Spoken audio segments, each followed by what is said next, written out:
Kalau tengah survey nak beli MPV atau SUV premium, especially Recon, video ni memang sesuai untuk tengok.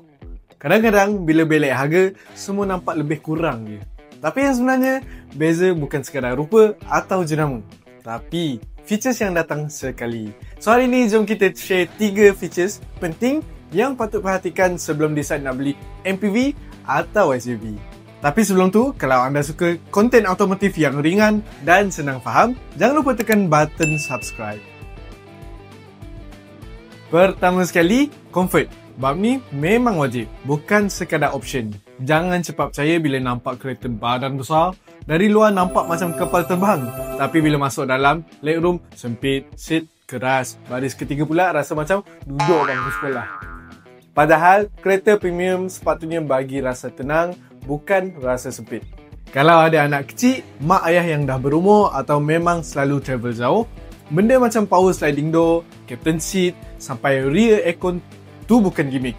Itu semua keperluan yang buat hidup senang.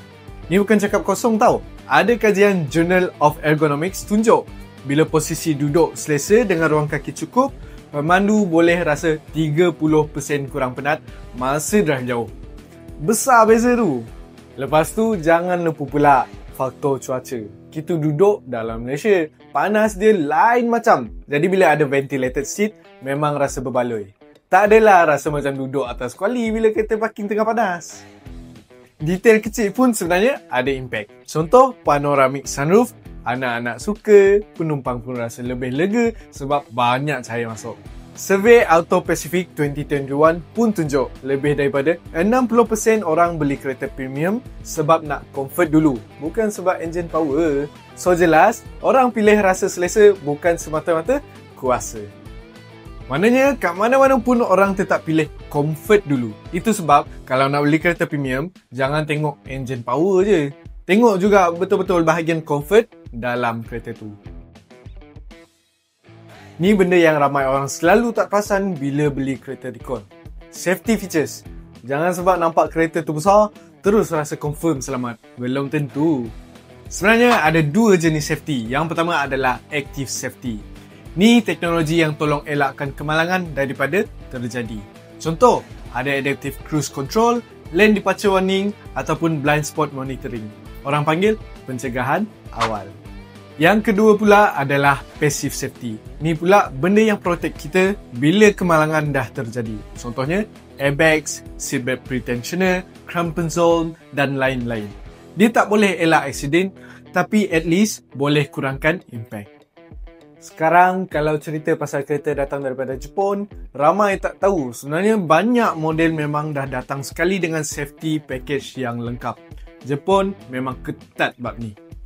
Sejak 2015, hampir 9 daripada 10 kereta baru di Jepun dah datang siap dengan advanced safety features macam AEB, Autonomous Emergency Braking.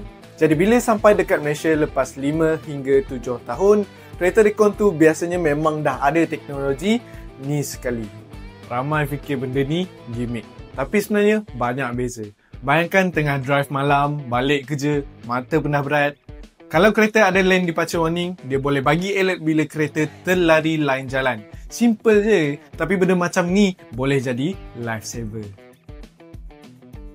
Okey, tips terakhir ni memang ramai orang suka pasal kereta premium. Teknologi.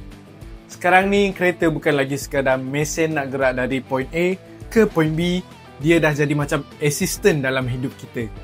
Teknologi dalam kereta premium biasanya buat pemanduan lebih mudah, lebih selamat dan honestly, lagi seronok. Kadang-kadang benda kecil je, contohnya info terus keluar kat skrin, tak payah pegang phone masa drive atau kereta sendiri tolong brake bila kita tengah leka. Tapi benda-benda kecil ni lah yang buat kita rasa, best betul lah. Kalau jenis selalu travel jauh, bawa family, teknologi ni memang bukan sekadar ekstra. Dia buat perjalanan lebih tenang dan kita pun lebih fokus masa drive. Banyak kereta premium Recon dah datang siap dengan safety tech moden macam Toyota Safety Sense atau Honda Sensing. Ada lane departure alert, adaptive cruise sampai auto emergency braking.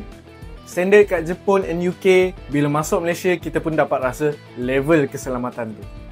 Infotainment pula, siap Apple CarPlay, Android Auto, Navigation. Kalau MPV family dari Jepun, siap dah ada skrin belakang untuk anak-anak. Jadi, road trip jauh pun senyap. Semua orang pun selesa. So, kalau tengok balik, teknologi ni bukan sekadar gaya. Dia memang bagi nilai tambah dalam pemanduan harian. Itu sebab ramai orang rasa berbaloi bila beli kereta premium. Walaupun Recon.